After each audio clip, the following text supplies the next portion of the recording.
Olá! Hoje, nossa análise mergulha na história de um verdadeiro alquimista da literatura. Um homem que pegou os elementos brutos de uma língua que ainda estava se formando e, de alguma forma, os transformou no mais puro ouro da literatura inglesa. Agora, vamos pensar um pouco. O que exatamente faz um escritor ser chamado de o pai de uma língua? É uma pergunta e tanto, né? No caso de Geoffrey Chaucer, a resposta está na forma como ele basicamente construiu os alicerces, a fundação mesma sobre a qual toda a literatura inglesa moderna viria a ser erguida. Vamos entender como ele fez essa mágica. Para a gente conseguir entender a genialidade de Chaucer, não dá para olhar só para os livros dele. A gente precisa fazer uma viagem no tempo, voltar para uma Inglaterra bem turbulenta, em plena transformação. A Inglaterra, na época do Chaucer, não era um lugar calmo, de jeito nenhum. Era um verdadeiro caldeirão.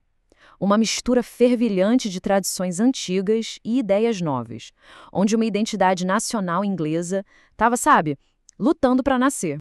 E que século, hein? Foi um período marcado por guerra, pela peste, por rebelião, eventos como a peste negra, que simplesmente dizimou quase um terço da população, e a revolta dos camponeses criaram um cenário que pedia, que exigia uma nova forma de literatura, algo mais conectado com a realidade dura da vida.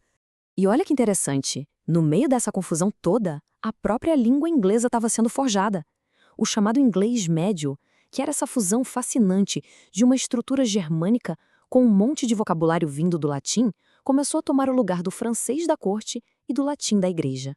O palco estava prontinho, não para qualquer escritor, mas para um gênio que soubesse dominar essa língua nova e vibrante. Bom, o Chaucer não vivia isolado numa ilha, pelo contrário. As viagens dele como membro da corte, como diplomata, o levaram direto para o coração das duas maiores potências literárias da época, a França e a Itália. E ele não foi só um visitante, ele foi uma esponja, absorvendo tudo. E o que é genial aqui é como ele não só aprendeu com os dois, mas usou essas lições de um jeito completamente novo. Dá para dizer que a França deu a ele as ferramentas, a estrutura, mas foi a Itália que deu a alma, a visão ambiciosa. Da França, Chaucer aprendeu o beabá, os fundamentos. Ele dominou as regras da poesia, como contar sílabas, como fazer rimas, e se tornou um mestre nos gêneros que estavam na moda, dos romances de cavalaria e amor cortês até os fabliaux, que eram contos populares, muitas vezes bem ousados e engraçados. Mas foi na Itália que a cabeça dele explodiu. As missões diplomáticas o colocaram em contato direto com o Renascimento, que estava ali, nascendo. Em Dante, ele viu a possibilidade de escrever algo grandioso, épico. Com Boccaccio, ele aprendeu novas maneiras de estruturar uma narrativa. E em Petrarca, ele descobriu uma profundidade psicológica, um foco no indivíduo que mudaria para sempre o jeito dele de escrever. E aqui está o pulo do gato. Chaucer não se limitou a copiar esses estilos. Ele fez uma síntese. Ele combinou tudo isso com as suas próprias inovações para criar algo que era autenticamente inglês. Um verdadeiro alquimista literário, como falamos no início. Então, qual era a fórmula dele? Basicamente, um processo de 4 etapas. Primeiro, ele partia de uma estrutura bem conhecida do seu público, como uma peregrinação. Depois, ele recheava essa estrutura com todos os tipos de gêneros literários que ele tinha aprendido. O terceiro passo era a grande inovação. Ele aplicava uma métrica poética totalmente nova, mas natural. E, por último, o toque de mestre. Ele adicionava uma perspectiva moderna, realista e, muitas vezes, irônica. Foi assim que ele transformou o velho em algo completamente novo e pulsante. Sua maior inovação técnica foi o pentâmetro iâmbico. O nome pode parecer complicado, mas pensem nisso como a batida do coração da poesia inglesa. É uma linha com 10 sílabas que segue um ritmo constante, tipo dadum, dadum, dadum, dadum, dadum. Esse ritmo, tão natural e gostoso de ouvir, se tornaria a base de tudo, de Shakespeare a poetas do século XX. E agora vamos para a obra-prima dele, para ver como tudo isso se encaixa.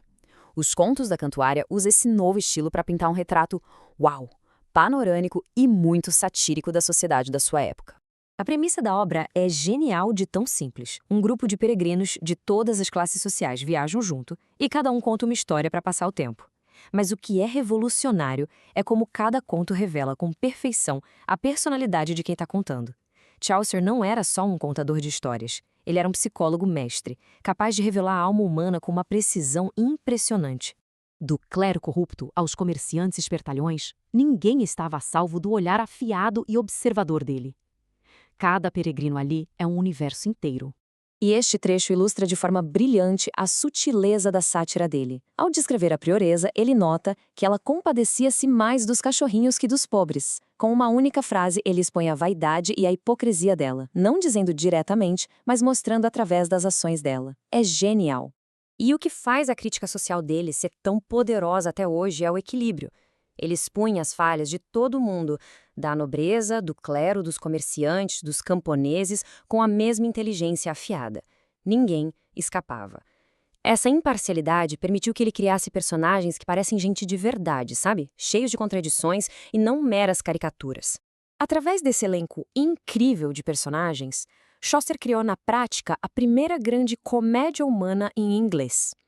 Um termo que a gente usa para descrever uma obra que consegue pintar um retrato completo, realista e muitas vezes satírico de uma sociedade. Então aqui está o ponto central. Numa época de peste, guerra, corrupção, Chaucer não se entregou ao pessimismo. Ele via a falha humana, claro, mas respondia com tolerância e humor.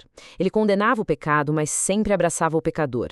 No fim das contas, a obra dele é uma celebração da vida e uma exploração profunda da humanidade, em toda a sua bagunça gloriosa e imperfeita. E é por isso que a obra dele continua tão viva. Ela nos oferece um ponto de referência poderoso para a gente entender nosso próprio mundo. Fica a pergunta: se Chaucer estivesse escrevendo hoje, que peregrinos ele retrataria numa viagem pela nossa sociedade? Uma questão para a gente continuar pensando.